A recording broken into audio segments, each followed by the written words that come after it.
Welcome to KYNDversation, a space for sacred dialogue, honest reflection, and deep listening. I'm your host, KYNDversation. KYNDversation was born from my own inner dialogue, my journey of spirituality through life's unfoldings, questions, and becoming.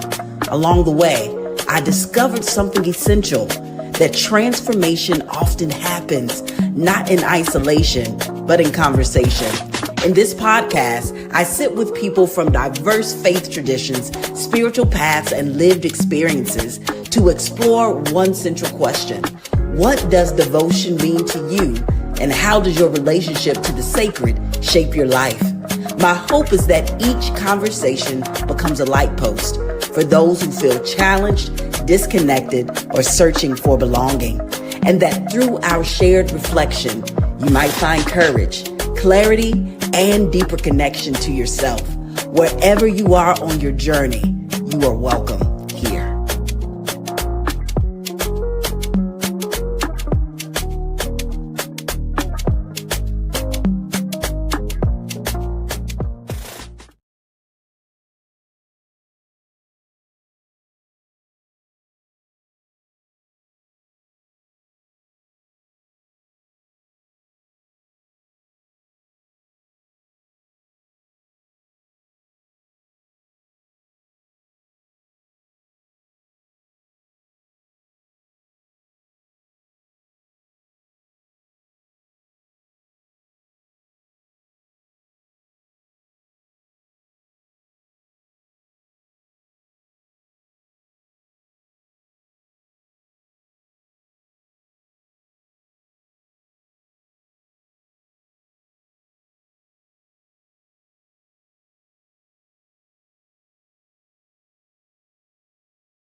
I went out on mute there.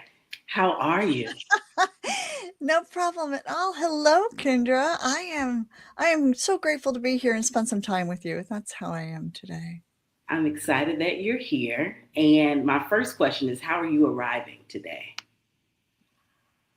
Well, that's always one of those interesting questions, right? People ask me, yeah, how are you? And I often say, I am, because I'm trying to get a grasp of, what feelings am I having? What's going on in my day? And so I think I will answer that emotionally. I am feeling grateful. I'm feeling excited. And I'm also aware that in my life and probably in everybody's lives, we have some challenges that are also under there, right? Yes, And so absolutely. I am delighted to set those aside for just a little bit to engage in this conversation with you. Thank you. Thank you so much for being present in the midst of all that is happening around you and in you, which I think is can be reflective of the times that we're in also. Yeah, absolutely. There is so much happening in the world, in our personal lives, in our global lives.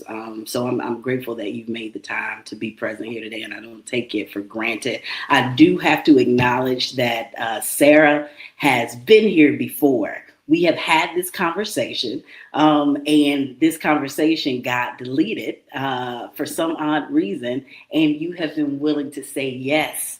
We'll have this conversation again. So thank you for saying yes again, Sarah. Of course, and I don't even remember the first conversation, so who knows? Perhaps this conversation is more useful to the people listening than the first one was. So, it all works out, Absolutely. and I get more time with you, so Absolutely. that's good. Yes, definitely. So for me, I know that when we first had this conversation, you were not yet Reverend Dr. Sarah. You are now Reverend Dr. Sarah. I imagine that there is a pre-doctor and a post-doctor. And I would love for you to let me know how you are feeling with this particular accomplishment, Yeah. as well as talk about your research, and how Mm. you got to this. Yeah, I never I never thought that I was going to pursue this much education after the age of 35. I kind of had an educational journey, that led up to my early 20s, and a life that happened around that. And then I had this re-engagement with education, particularly with theological education, chaplaincy education, social justice education, things that arose when I was in my late 30s after my father died. That's really the kind of the that did that. Uh, I was a little rebellious and unruly as I entered that, so I never thought that I would enjoy uh, what I've ended up doing. My area of research, and why I pursued the doctorate and more student loans after having done some study in theology, and I also did some study in anthrozoology. I can unpack that term a little bit. Mm, But what I really wanted to see is I found that people in the area of work that I was feeling myself called to, which is how do entire systems in the world, what we might call in Christian theology creation, or we might mhm, call in Buddhist circles interbeingness, or we might call interdependence when mm, we're looking in from a scientific lens. How do these spaces of humans and habitats and other creatures, what happens when we're all engaging? And it is no surprise, I suspect, to anybody who's listening, that the suffering that we're feeling, human suffering, also extends to the places we live, mm, to the planet itself, to the other creatures who live there, to all life, all life. And so the area that I really started to notice is people who work in conservation mm, or veterinary practice, wildlife rehab, animal shelters, working with, kind of cats and dogs and things like that. These areas, animal control officers who are doing that kind of work, veterans, all over the place, nursing homes, human hospitals, even the hospital that I work a little bit in chaplaincy. Anyway, all these areas that people were feeling moral distress and compassion fatigue and helplessness and hopelessness and burnout. And so when I sought deep inside my soul, I realized these interconnected issues are the ones I want to research. mm, And I particularly want to research is chaplaincy, being with someone through deep listening, through non-judgmental presence, through not trying to fix something, but being present with somebody in the muck. And spiritual practice, things like prayer or meditation or mindfulness, or even well-being practices like walking in nature, or spending time with a dog or a cat, or reading sacred text, or going to church. Did these things help in any way for the people who were feeling like taking their own lives, or who were burning out of their jobs, or who just, at the end of the day, a bottle of wine was what helped every day? Could there be some impact there? So that's the research that I just finished, and that's how the doctor got there. So not a medical doctor, but a doctor of ministry in mhm. the area of chaplaincy, specifically in what we call interspecies spiritual care. Mhm. Thank you. You said it so well in the nice framework that we can pull from, and I appreciate your highlighting the connectedness, the interconnectedness of all sentient beings. And I'm curious, Sarah, because I do want you to unpack the term anthrozoology. Did I get that correct? You did. Well done. And I'm really curious to know because I imagine your love for species beyond the human species started before you entered into the doctorate program. That would be true. Long before I knew the word anthrozoology, Anthropocene, all of these kind of fancy words. I'm a preacher's kid.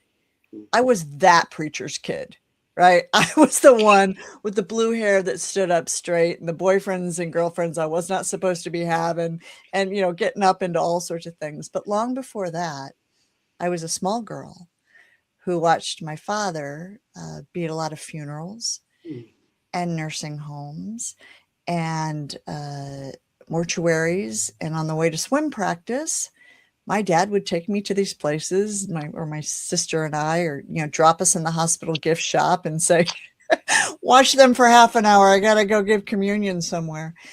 And what I noticed, or what my parents noticed about me, was I started doing some of the practices my father was doing to little dead critters that I would see on the way home from school. Little squirrels and chipmunks and rabbits and, little fuzzy creatures who look like the stuffed animals I had at home.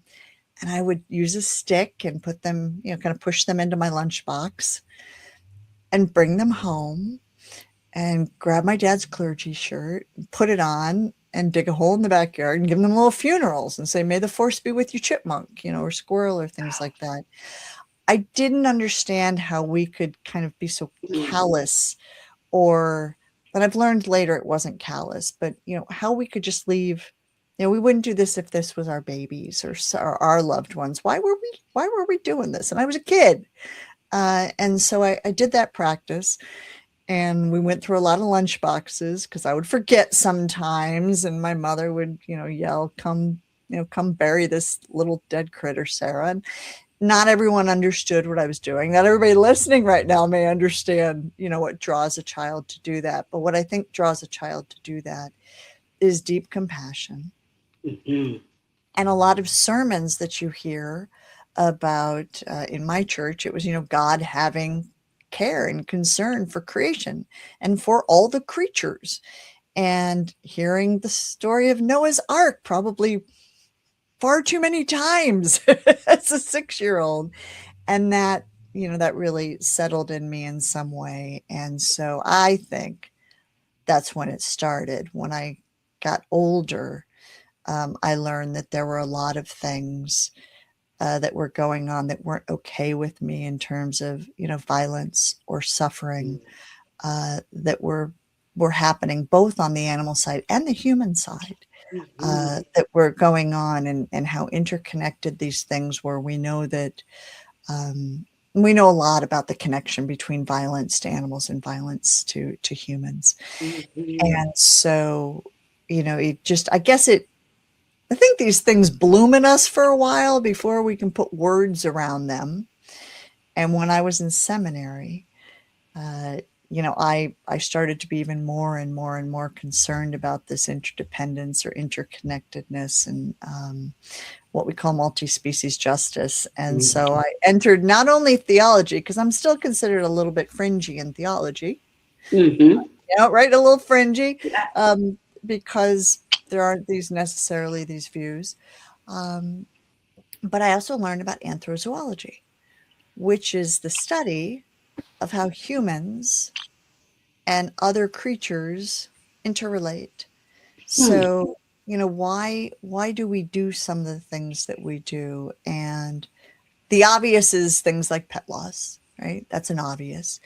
But there are bigger systemic things so that we actually call this time that we're in right now the Anthropocene. So you might know lots of words that end in "scene," right? From growing up and learning about dinosaurs that they name anthropologists and geologists and all of those very, very smart people name different periods in time with ends in scene. And we are right now in what they call the Anthropocene, which means that humans are impacting the earth in a way that we never have before, and in ways, many that are unfixable, undoable, that we have expanded to use so much of the planet, and in really, you can walk outside, right? In pollution and things like environmental racism, in things like where we create food deserts based on our farming structures. So, hey, you start pulling on it, right, Kendra? You start pulling on it, and all of a sudden everything is interconnected, and you start being frustrated about those things. And so I think that's what led me into really caring not only about the love and compassion side of this, but the justice side of this too. Thank you. There are so many. I love talking to you, Sarah, because there's so many places that I want to go with you in conversation. Yeah, sorry about that. No, it is perfect. I think because because this is going to be people's first time being introduced to the concept of interspecies chaplaincy, and I know you mentioned this connection that's in the research around animal violence and human violence. Can you talk about those things? Because I think it's important for people to know. I can. So we know some interesting things. We know one thing, there's something called the link, and that has been studied by psychologists, sociologists. And what we understand is that children who hurt animals, so you might think, think if there was somebody in your neighborhood that might have, probably was a child in your neighborhood who you knew did that. Or it might have been your own experience too. So children who hurt animals, a couple of different things. Number one, they may be being hurt in their own home, and they don't have anywhere to put that. So they will take that out on a lesser creature. We also know that when an animal is being hurt in a home, there's a high incident that a child is also being hurt in a home. We know that children who do that kind of thing often grow up to also do other types of violence toward humans, and may find themselves, incarcerated, may find themselves, going to, a kind of full, to the fullest extent of, what that looks like. So we know there's something happening there. We also know that a lot of people who are experiencing intimate partner violence or domestic violence will not leave a home because a partner will threaten to, I want to be really careful about trauma stewardship here. So let's just say may do lots of different things to a human pet, including that human pet no longer having life, if the person who wants to leave the home leaves. And a lot of shelters don't accept animals. So that's one of the justice things we're working on, is let's get these shelters for humans to also understand how to, that human doesn't want to come unless someone they also feel responsible for, so a child or a dog or a cat can come as well. We know that 71% of people in the US are living with a cat or a dog. This isn't a small percent of people. Yeah, right? A high percentage. It's the majority, 71%. Wow. Yeah. So, and it's climbing. It's continuing to climb as people don't have children. And they got the fur babies going on. Also, as animals are used for emotional support, or service dogs or things like that. So this kind of interlinking, we know now, what we know, to sum it up, is that someone living with a cat or a dog or some other creature, this isn't over sentimentality. This isn't something where this is done to be cute. We're actually using animals for some distinct emotional reasons for ourselves. They're starting to of the people who have animals living in their home, we have like over 90% believe that they are a family member or will treat them like a family member. We have even one, Kinder, check this out. Somebody actually went to court to the IRS to try to be able to write off their dog as a dependent. Wow. Because they were spending as much on the dog and their needs as a child, and started to make that. It was a lawyer, right? So she was trying to make a point. So wow. we're seeing these things. And so being able to say like, oh, that's a fringy thing, or, that's a sentimental thing with the crazy cat ladies, all of that, it just isn't what the research tells us. And the research tells us that also across different races, ethnicities, different countries, the same thing. We find the same thing. So it's not a particular group. In the West, we're a little higher, or the West. We know that's a problematic term. In the United States and Canada, we're a little higher than some other countries, but worldwide, it's 67%. Oh, wow. So anyway, I will throw numbers and I will keep talking at you. But so for anyone who's listening and says, really? Like, this is what this lady does? Yes, for some very important reasons, which is that animal well-being is linked to human mental health. We all went through COVID. We know that zoonotic diseases are also linked to human health. And so we understand, what's going on in our ecosystems as well is linked to human health. So even if you don't care on the animal end, even if you don't care, you're like, dogs, cats, whatever. It impacts your health. Yeah. Thank you for naming that, and thank you for bringing in the person who's just like, why should I care about cats? Yeah, right. Like, let her go do that. Yeah, exactly. That has nothing to do with what I exactly, what I'm interested in. And it has everything to do with us. So I'm going to ask you this question for the person that may be watching and have the same question. What does the care of other species have to do with God? Oh my gosh, that is such a good, big, beautiful question. And there's an entire field that works with this. You would know this, see? I didn't know this either, right? You learn things call your heart, or things call you. You start doing things, and then you find and first you think you're kind of odd, and then you find all the people who are also doing that thing, and then you're like, oh, okay, it's not just me. So there's a field called animal theology. And it looks particularly, starting in the Christian tradition, what is that? Because the question you asked me had the G word in it. So I'm going to start in the Christian tradition. What does God actually say about animals? And doesn't God say we have dominion over them and we should do anything we darn well please? Well, actually, no. When we look into the etymology behind that word, and knowing that, the Hebrew and Christian scriptures weren't written in English, right? They were written in Hebrew and Amharic and Greek, and they were written and then they were translated, and people changed words. And over time, we put associations on those words.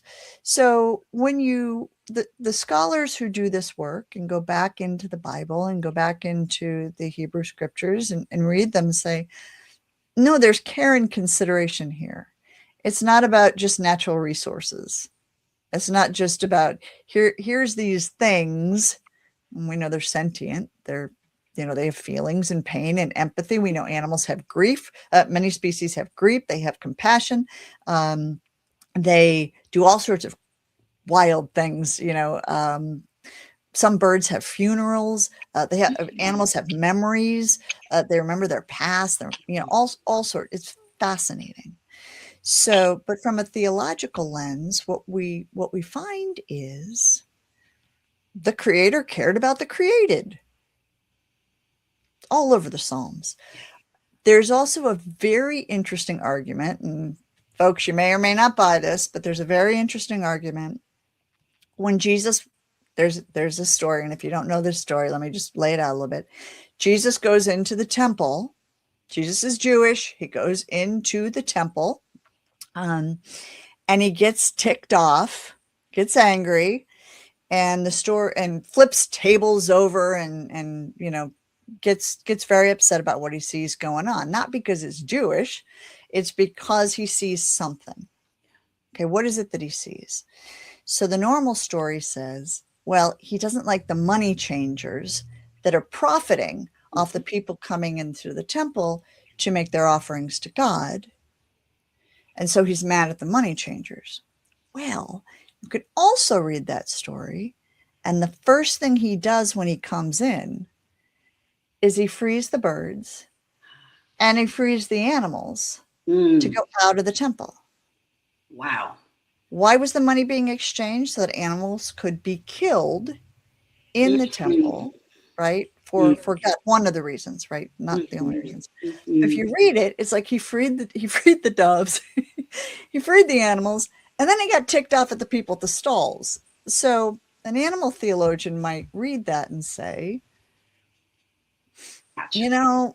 there may be a different way to read this story. There may be another layer to read this story. So that's to make too long of a story for what you asked. But, we look in the Buddhist tradition is very heavily rooted in, care for sentient beings, nonviolence. We find that in Hinduism.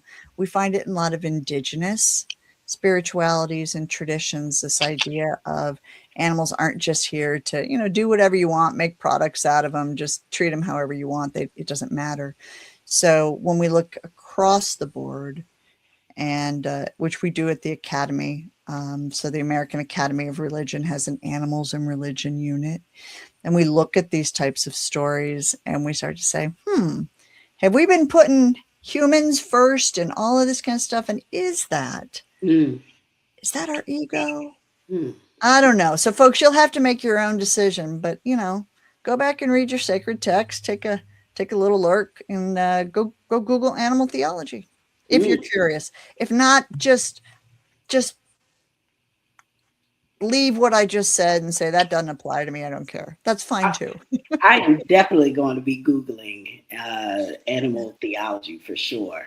Thank you for that very succinct offering of what it is. I'm also thinking about you doing some really deep mirroring of your father as you supported the transition of these animal spirits through having a ritual for them and burying them. Talk to me about what it was like to grow up as a PK. And what I can't remember, what denomination did you grow up in? Presbyterian, PCUSA. PCUSA. Okay. My father, however, was very, very interfaith. And so I like to joke and say I was at church on Sunday, but I was at the Jewish community on Saturday, and Dad was, hanging out with the rabbis, kvetching and doing all sorts of things. So we very much were an interfaith family that did a lot of different things. And my father's best friend, who he went to seminary with, was Archie Smith, who is a very, very well-known Black liberation theologian as well. So there were all sorts of different things that were coming together for my dad. So my experience was not being, put under the thumb of a father who was very rules oriented or holy roller kind of thing, or some of the things people picture. He was interested in curiosity and asking questions, and mostly wondering about how do communities use religion to help sustain communities. He started a prison ministry in New York. He did some work with indigenous groups as well in upstate New York. So it was a really interesting growing up because nothing was really left off the table. If there was care or concern or a community was hurting or a community was facing injustice, he worked on some fair housing in New Jersey and New York, some things like that. So I didn't have a father who said, Sarah, sit down, read your Bible. I had a father who said, Sarah, get in the car. We got to go do something. And our whole family would get in the car. We worked with the aging and what we no longer call the elderly. I'm getting up into that category. We are, right? I'm not using that elderly word, but the aging and things like that. So my father died before I went to seminary.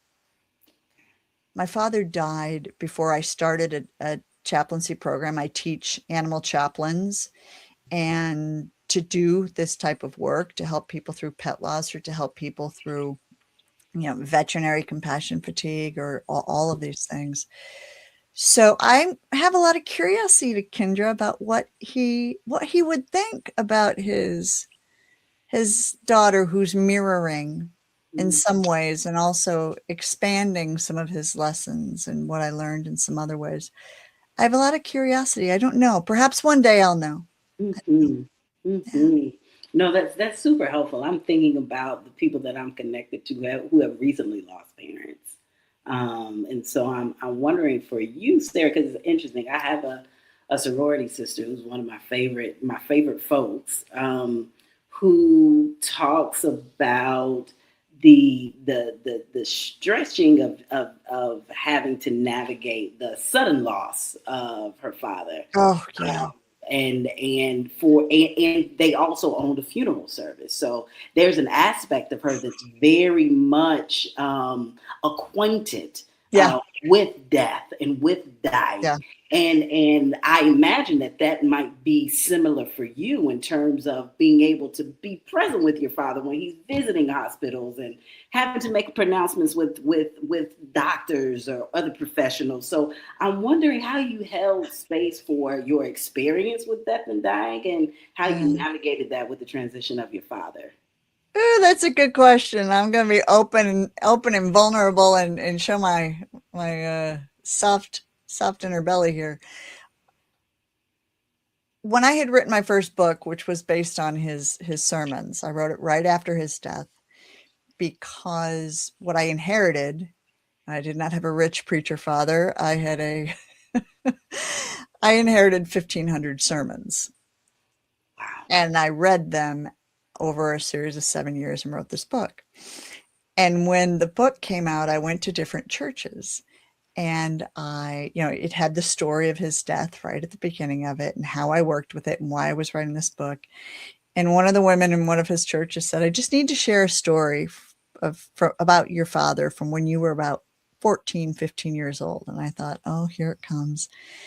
And she said, your father got up in the pulpit one day, took a pause, and just shook his head and said, teenagers. I was a little wild child. I really was.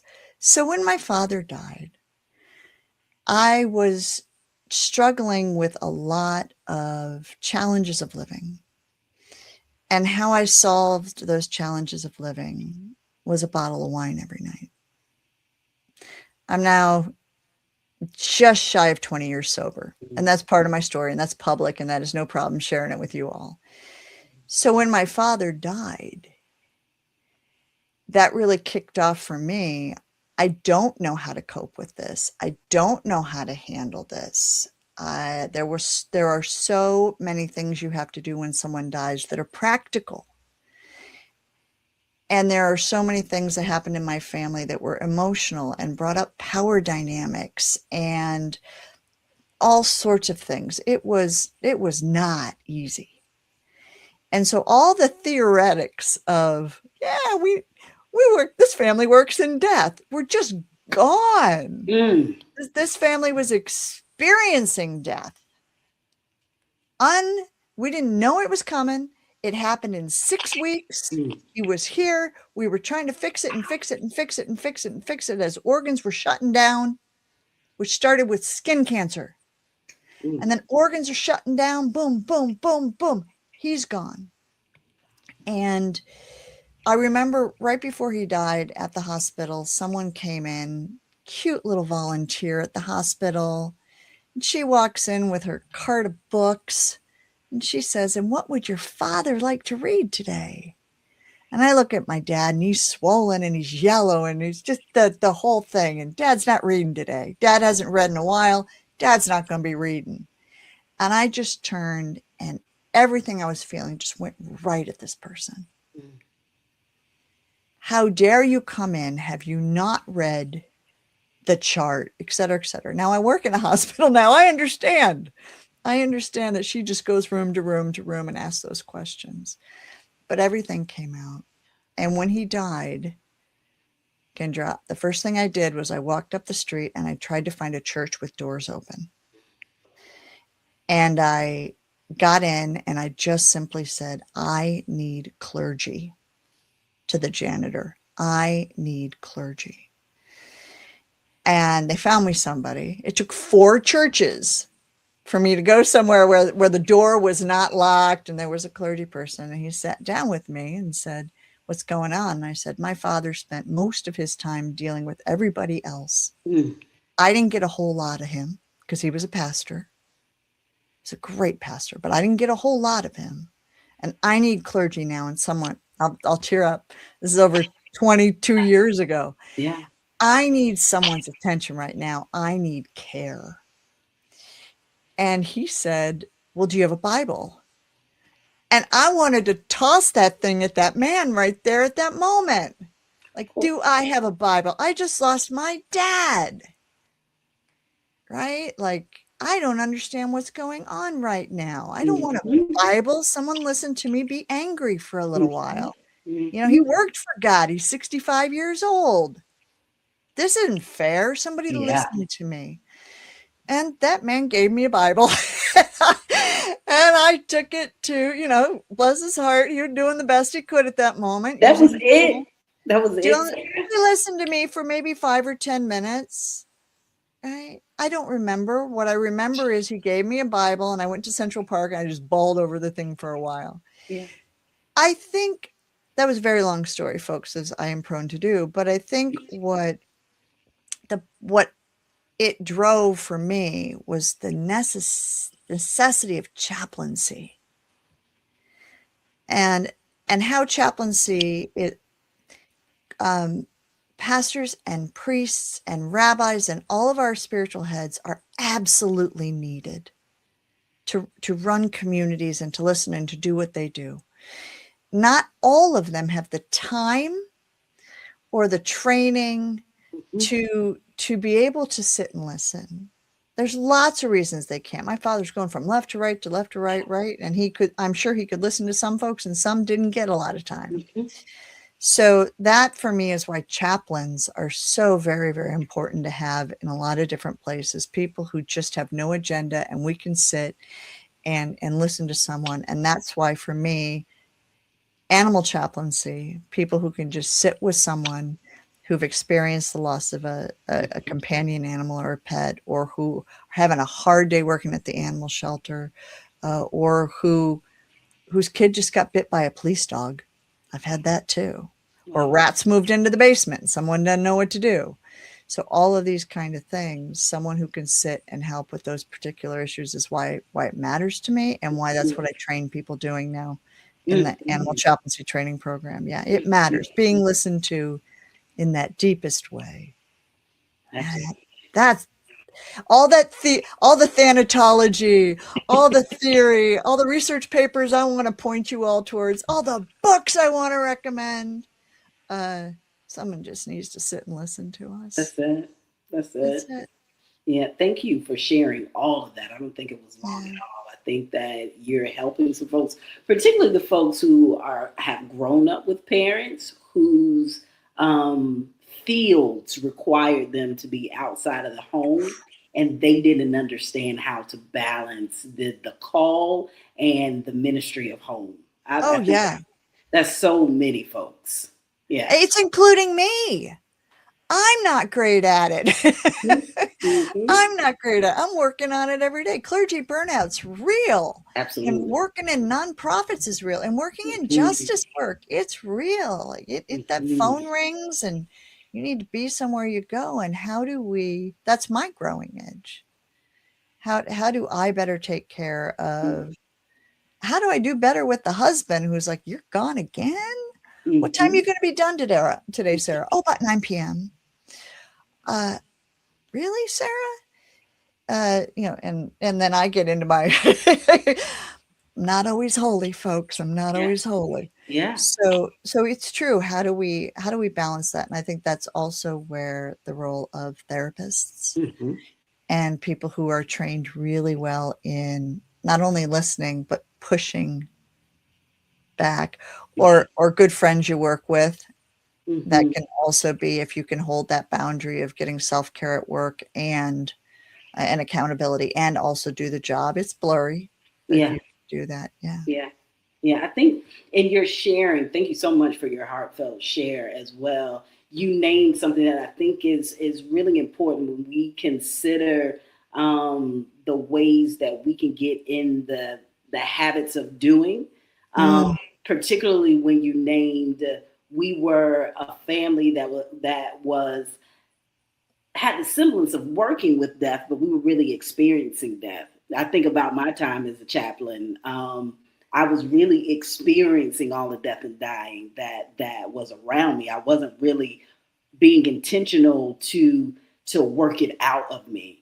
So I'm wondering, Sarah, and you've alluded to this some by naming the importance of a therapist, but I'm wondering, how have you taken care of yourself, given the work that you do as a chaplain and as an interspecies chaplain that's working so much around death and around dying? How do you take care of yourself?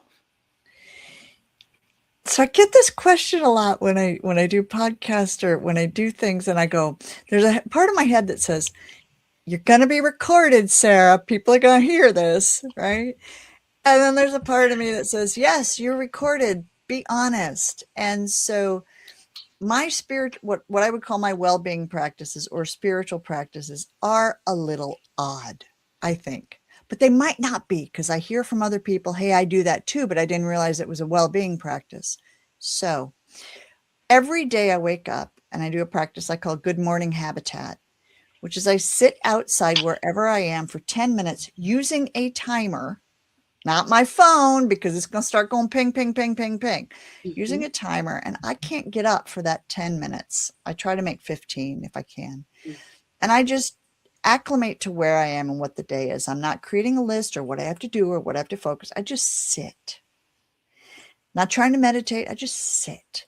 And I may be in a hotel room, out on a balcony. I may be in my car if I've just woken up and I got to drive somewhere. I may be at my home, just outside the window, wherever it is. That's crucial. I've got to do that every day. At the end of the day, I do what's called an 11th step, and 10th and 11th step in 12 step, which is, what went well today? What was a dumpster fire that I might need to, do a little amends for tomorrow? Those are the bookends of my day. But during the day, when I get activated, when something has me so hot or so hopeless or helpless that I just want to bawl, and I can't do that at the time. I mean, those are my two, like anger and just despair. Those are my go-tos. I have some things I do. One is go to the car wash. I love to go to the car wash and scream in the car wash. And my car wash has all these lights that go on, right? And you go in, and these big machines are going like this, right? And it's like 5 or 6 minutes. I just scream in the car. I love doing it. The other thing is singing very, very loud in the car. I was in choir, but I'm not a great singer. I will sing really, really loud. I will sing strange songs. I'll also do some chant. I love some kirtan.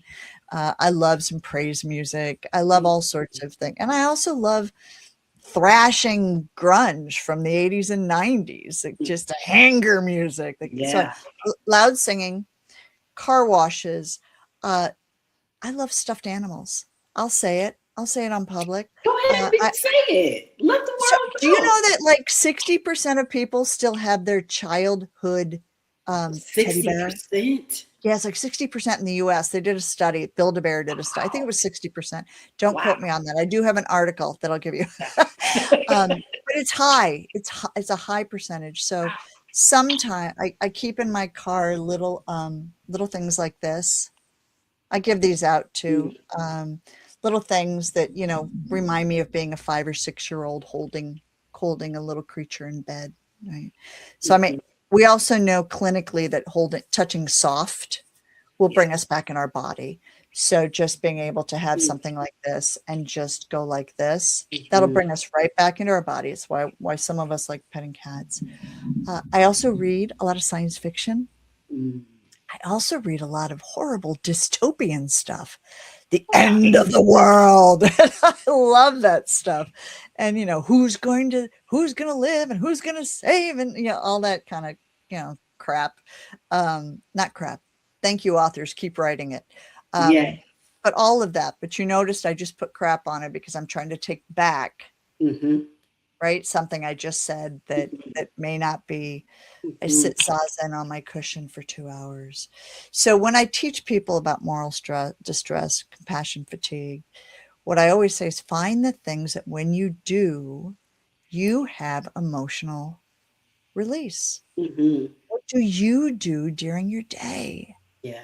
What is that you feel like, and that can be your well-being practice.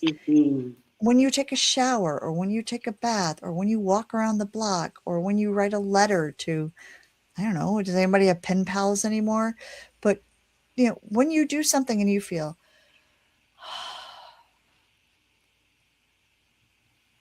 that is self-care and well-being. Talking to other people, but sometimes talking to other people can get me riled up. And then the last thing I'll mention is changing my clothes after work. I have shoes I wear to the hospital. I don't wear them home. There's also germs. But I have shoes I wear at the hospital. And then I change my clothes in the car. I put on the, hey, Sarah, it's time to relax clothes. Not, I'm still in work. So I don't know if any of those are useful to folks, pick them up. But what I would say is whatever makes you go, I'm curious, Kyndra, what makes you go, What makes me go is I grew up being a family movie person. So Friday nights, like if I didn't have a basketball game or something going on, my family and I we were having Papa John's pizza and we were watching movies. And so catching up on the latest series.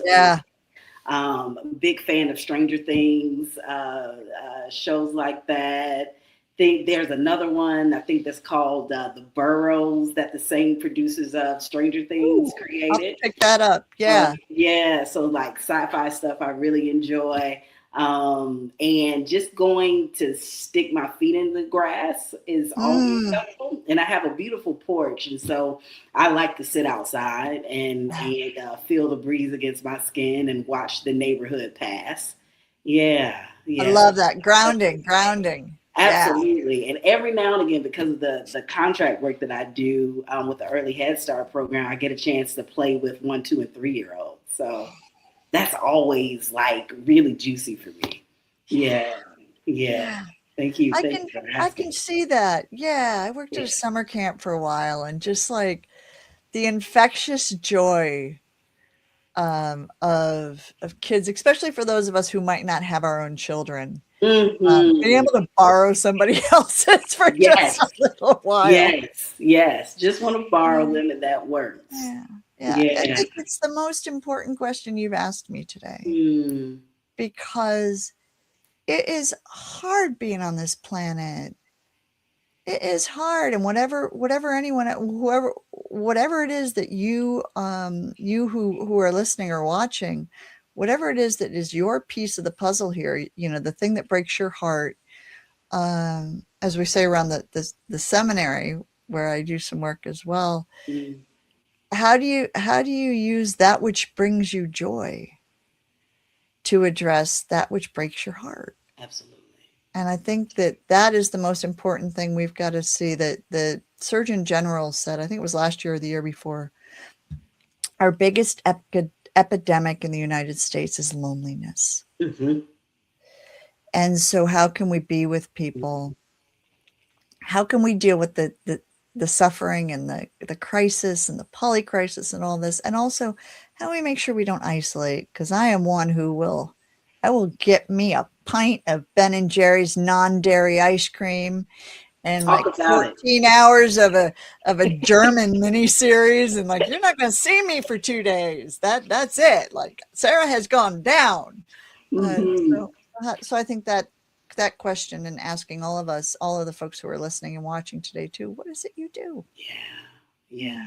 Mm-hmm. It is super important, and you bring me to my last set of questions, because I think there are many iterations of this particular question, and I didn't realize that your father was such a proponent of interfaith advocacy. Oh yeah. So I'm curious to know why interfaith still remained important to you, and what brought you into, which is where we met, into One Spirit Interfaith Seminary as the first seminary that you decided to matriculate.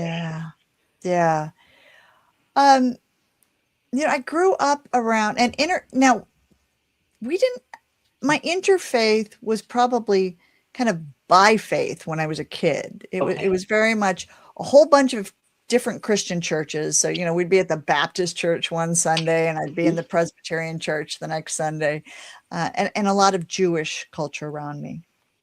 And based on where I was living in the Midwest, and I always just thought that mattered. Like, not everybody did the same thing that I did, and I want to know about it. And I remember my father came to my first grade for show and tell, and he read Hebrew out of the Torah. And it just confused the heck out of so many first graders. Like, your daddy's not a rabbi. And I was like, well, I don't know, maybe he should have been, but he grew up in the South, and that wasn't an option in his community, in a tiny community in where he lived. The other thing was that I just saw also, as I was growing up, how many people would use religion at each other. Yeah. I had a real issue with the Catholic Church for a long time because of one or two students in my elementary school who told me I was a bastard because my daddy wasn't supposed to have children. And I held that resentment a very long time. So part of me going to interfaith seminary was I was reading my father's sermons. And I also was so curious about all these problems I saw with the church, as if it's one church, right? The church is all of these issues that I saw and these things that I didn't like. And, I grew up liking all sorts of people. And so I wasn't quite straight either. And so I just was looking for a broader view. And when I got to interfaith seminary, I started to see a lot more views, and then on my bookshelves just, exploded, because I just wanted to know so much about every religion we studied and every wisdom tradition we studied.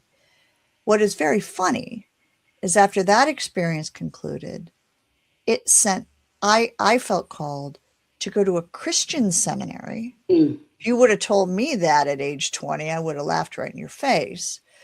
But I felt that I wanted to go to a Christian seminary now to see if I could be in a Christian container and go more deeply into the questions I had about the religion of my birth. So I picked a school that was very based in social justice, very much based in liberation theology, very much based in womanism, and based in things that I thought helped resolve some of the issues that I saw in popular culture, or in, that's not right, popular culture, but saw broadly in the world Mm. around Christianity. And so I thought that those things held pieces that I knew from, some of Archie's work, or I knew from some places, but I hadn't gone deep yet. And so I did my master of arts in religious studies there. And then I started broadening into some of the other things. So I'm a forever seeker and forever teacher, but my husband said I have got to take a year off of Good. any kind of training, and anything that has letters associated with it. For me, it's never been about the letters. Mm-hmm. I want to be steeping in so many different perspectives. I had no idea that I needed James Cone in my lineage until I heard James Cone and someone gave me Whose Earth Is It Anyway? Yeah. And I was like, it was a backup. It was an essay that was written by theologian James Cone for Sojourners magazine. And it was called Whose Earth Is It Anyway? And Cone in that talks about all the interconnectedness of all these issues of the of racism, of sexism, well, he doesn't call it speciesism, but what was going on in the environment, what's going on in animals. And and I read that essay and it changed my life, because I said, oh yes, here's this thing that puts together all these things that I'm talking about. So going into spaces that are a little prickly for me, like, Sarah, really? You're going into this space, or you're going into this space, things that are a little prickly, instead of avoiding things that are a little prickly for me, has been my biggest growth. Wow. And I want to continue to stay in places that are a little prickly for me, rather than saying, I can't be there because it doesn't fully align with 100% of what I believe. So maybe I can help stretch a community by being there. And maybe that community can help me stretch by by seeing my biases, my assumptions, the things I think I know, and fill in the things that I don't. That was a really, again, I feel like I have to apologize for being loquacious. That was great. That's going to be my goal for next year. I'm going to stop apologizing for being loquacious. That's right. Because I wouldn't have invited you if I didn't want to hear you talk, Sarah. I mean, I love the way you think, and it's such a gift to be able to work with you. We serve on the education team at One Spirit. I'm going to come back to One Spirit, but I do want to ask you about your own personal journey of interspirituality, which is different from interfaith. That's right. Talk to me about your journey of interspirituality and how you gravitated towards the things that are integrated in your formation. Yeah, I didn't know I was looking for interspirituality. I was just looking for like a seminary that wasn't going to judge me for being, all of the things that I am. And so I didn't know that I was looking for interspirituality. But when I started to read The Mystic Heart by Teasdale and started learning at One Spirit, I was like, oh, this kind of names something for me. And spirituality, which is, very, very amorphous and hard to describe, and everybody defines it differently. And, one person might say I'm very spiritual, and the other person might say I'm very spiritual, and they're doing very different things. And that's okay. That's not judging that in any way, but spirituality doesn't really have too much of a framework underneath it in terms of spirituality's commitments. So there's not necessarily a way of naming what are the commitments, what are the ethics, what is spirit. In spirituality often is people saying, I don't want dogma, or I don't want structure, or I don't want these things. So I was in this space of kind of spiritual, but not religious was my, what I was using. And I was speaking at a 12-step conference, and a woman came up to me afterwards and said, you identified as spiritual, but not religious. And I said, I did. And she said, I just want you to know, as someone who identifies as religious, and my faith is very important to me, how that makes me feel, because you didn't say you're a redhead, not a blonde. You didn't say you're white, not black. You didn't say you're female, not male, but you said you were spiritual, but not religious. And so I got from that something that made me feel like there was something wrong with being religious. And I thought, well, when I took on that moniker, I had a lot of problems with religion. So I did mean that, but do I mean that now? And so interspiritual is a framework that says underneath all the religions, and including spirituality and spiritual paths and wisdom traditions and all of these things we use to orient ourselves to the world and live through the world, there are some shared commitments. And these are commitments to community. These are commitments to peace. These are commitments to being able to treat each other well, right? There's really kind of 9 tenets that sit underneath interspirituality. And I thought, oh, so I don't have to take away all the practices that are meaningful to people. I don't have to take away all the rituals. I don't have to say I'm not any of these things. What I can say is people use all of these different ways of seeing the world for particular reasons. So underneath all that, there's some stuff we have in common. And that really spoke to me. That really gave me some language to being able to say, yeah, I want something like that. I want something that's got some structure underneath it a little bit. And so, yeah, it became something, a framework for me. And when I wrote Spiritual Rebel, my second book, then I was able to start talking about that and help people who were in the space of really feeling spiritual, but were seeking, like, I'm doing all these practices from all these different religions, and I like all these different things, and I don't have a framework for it. Interspiritual fit the bill for me for that. I love that. Thank you. Yeah. Thank you for naming that. So you have been serving at One Spirit since 2018, and you are now the Dean of Discovery. Talk to me about your serving now in the capacity of Dean of Discovery. Yeah. So I came into One Spirit. I went through the program. I was the kid in the back row. Well, kid.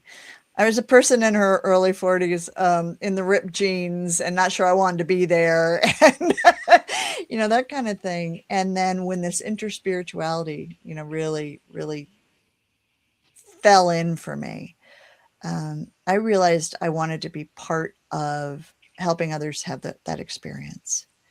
I'm a 12-stepper, so you stick around. You stick around, right? You give what you have received. Yes. You don't just take it. And so so that was important for me. That was a core piece to me of how do I serve this community?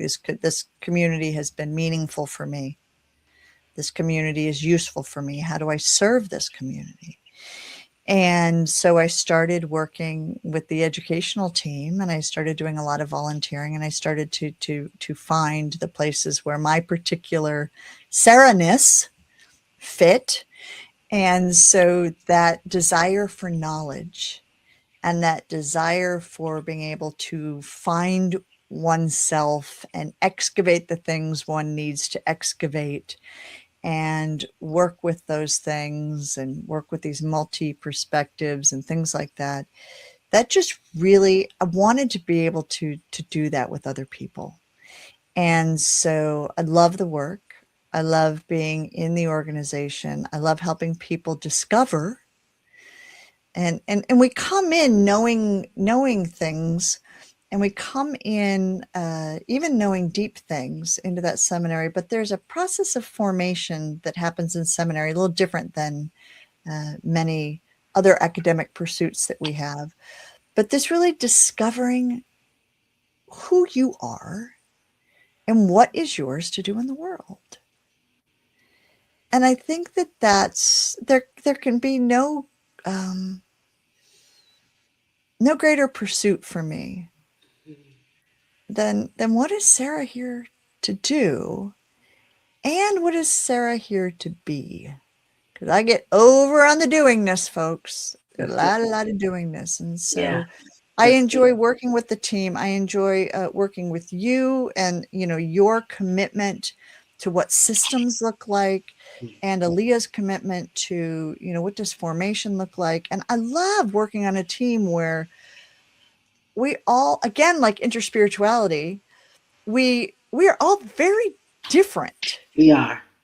And then, but underneath that, we're also really, we have some shared commitments to helping people discover what the things that they need help unearthing. Absolutely. Yeah. And so it's very, very sacred work. I have a hard time. I think I'll wrap up here. I have a hard time putting words around it. Yeah. Because the experience of ordination and the experience of coming into one's vocation, yes, in some ways is ineffable. In some ways is indescribable. I remember calling the director of the seminary after my initial experience at One Spirit and saying, "What did you people do to me?" And it wasn't in a like something horrible just happened to me. Right. It was in a I don't have words for what just shifted inside my body. I don't have words for it. So it's hard to answer the question in that way. But technically that's what the role is. But it's completing this type of, I don't know, discovering. Yeah, I'm gonna go with discovery, Kendra. I'm here for it. That's why you're the thing of discovery. This is my last question, Sarah. Yeah. Now, the title of this show is KYNDversation for this podcast, and KYND stands for knowing yourself in need of devotion. So when you hear the word devotion in this season of your life, what does devotion mean to you right now? I just love that, because devotion was a word that was prickly for me for so long. Devotion was blind faith. Devotion was people doing rituals they didn't believe in because they were afraid, because they had to. Devotion was a word that didn't land for me. Now it is. And devotion for me is remembering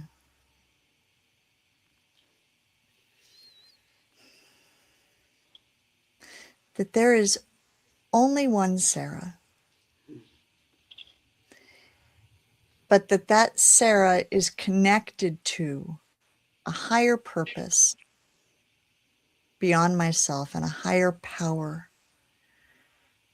beyond myself. And I need to make sure I'm not just devoted to what Sarah's doing or what Sarah's succeeding in or what makes Sarah feel good, but I'm devoted to that power which sustains me. I spent many years not being able to say the God word. And even more years not being able to say the Jesus word, because I had to unpack a lot about that. And my first sponsor said to me, "Sarah, can you make trees?" And I said, "No."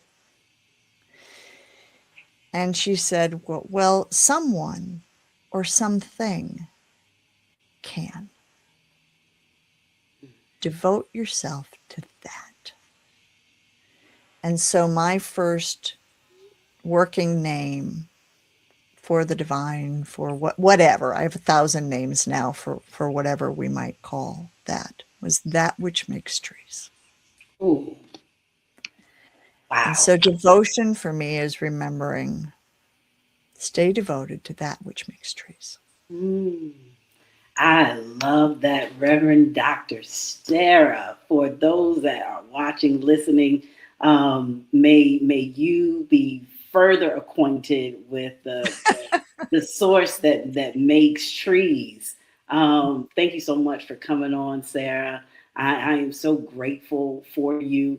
And for those that are watching, again, remember that your life is sacred, your voice matters, and your becoming is so holy. Until next time, make sure that you love, like, share, and subscribe to this podcast, KYNDversations, and continue to honor the divine that is within you and all around you. Peace and abundant blessings.